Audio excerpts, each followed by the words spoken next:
The year is 1912, and the world is shocked by the tragic sinking of the RMS Titanic. The luxury ship, considered unsinkable, had met a fate no one could have predicted.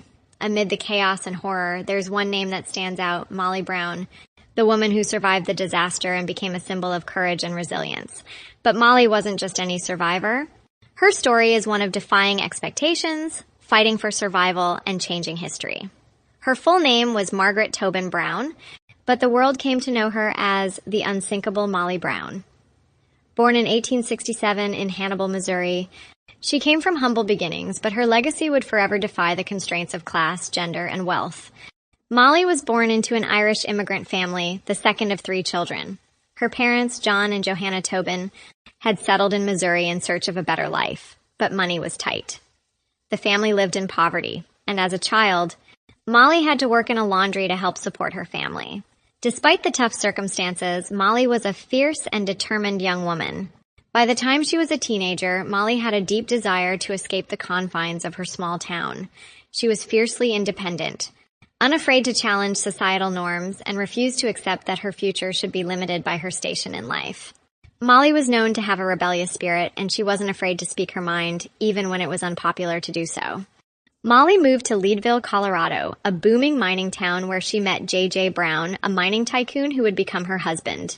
J.J. struck it rich with his investments in the silver mines, and the couple's life changed overnight. They went from living in modest circumstances to becoming part of the growing upper class.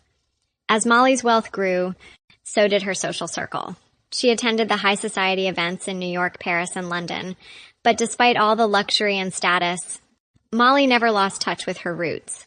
She was deeply committed to philanthropy and social justice, especially advocating for workers' rights, a cause that was particularly close to her heart given her own working-class background. She was beloved in the mining community, known for her generosity and activism. Molly became famous for her outspoken nature and her refusal to fit into the mold of what society expected from women of her class. She was an early advocate for women's rights and suffrage, arguing for gender equality long before it became a mainstream cause. In 1912, Molly and her husband, J.J., boarded the RMS Titanic for its maiden voyage. The ship, the largest and most luxurious of its time, was touted as unsinkable.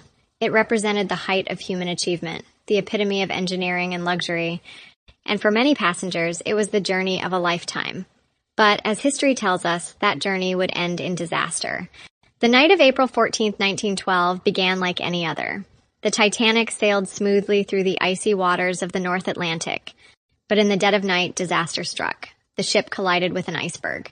Within hours, it was sinking, and the world's greatest marvel was being destroyed before the eyes of its passengers. As the Titanic began to sink, panic spread throughout the ship. Women and children were rushed into lifeboats, and many men were left behind. Molly, however, was determined to ensure that everyone, including the men, had a chance to survive. She had already survived an earlier harrowing moment when she had narrowly avoided being pushed into a lifeboat too early, as the crew was trying to enforce the women and children first rule. At one point, Molly was told to get into a lifeboat. She could have saved herself, but she refused. She knew her husband hadn't been rescued yet, and she wasn't about to abandon him. In a moment of sheer determination and grit, Molly fought against the chaotic crowds to stay on the deck and help. Finally, after a tense and heart-wrenching wait, Molly did make it into a lifeboat. But her heroism didn't stop there. Once in the lifeboat, she could have simply waited to be rescued, but Molly wasn't content with just surviving. She helped row the lifeboat back to the sinking Titanic, rescuing as many people as possible from the freezing cold waters of the Atlantic. When an officer in charge of the lifeboat refused to go back and pick up more survivors, Molly famously shouted, "Get in that boat and row." She wasn't going to let anyone be left behind, even when others were too frightened or too hesitant to act. Her leadership, courage, and sheer force of will saved the lives of many, and she became one of the most recognized heroes of the Titanic disaster. Once rescued, Molly's story became an instant sensation. The press hailed her as a heroine, and she became one of the most famous Titanic survivors.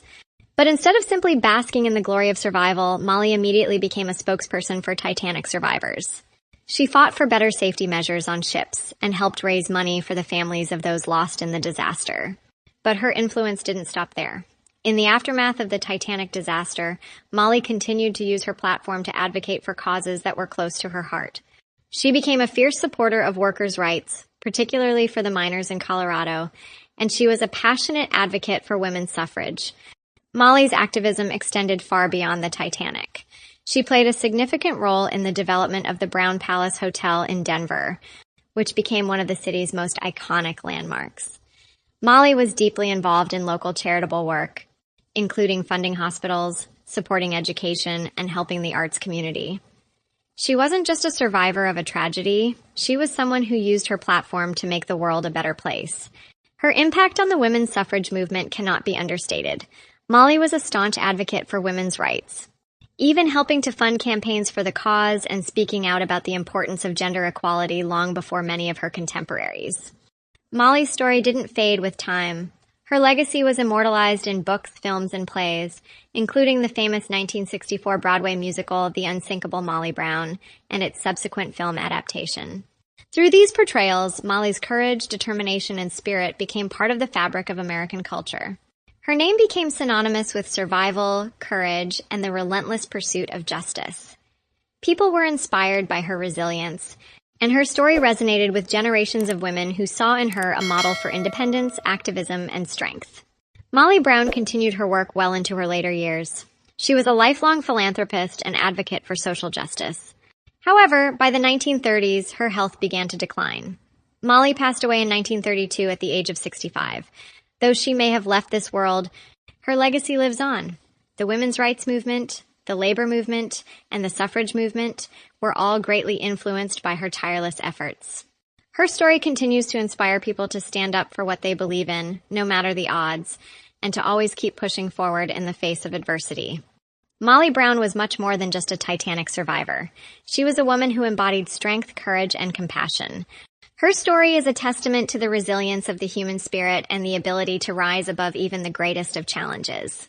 Her legacy remains a shining example of how one person can make a difference. In the end, Molly wasn't just unsinkable because she survived the Titanic. She was unsinkable because of the way she lived her life, always fighting for others, never backing down, and leaving a lasting impact on the world. The unsinkable Molly Brown will always be remembered as a true pioneer, not only of the women's suffrage movement, but of the human spirit itself.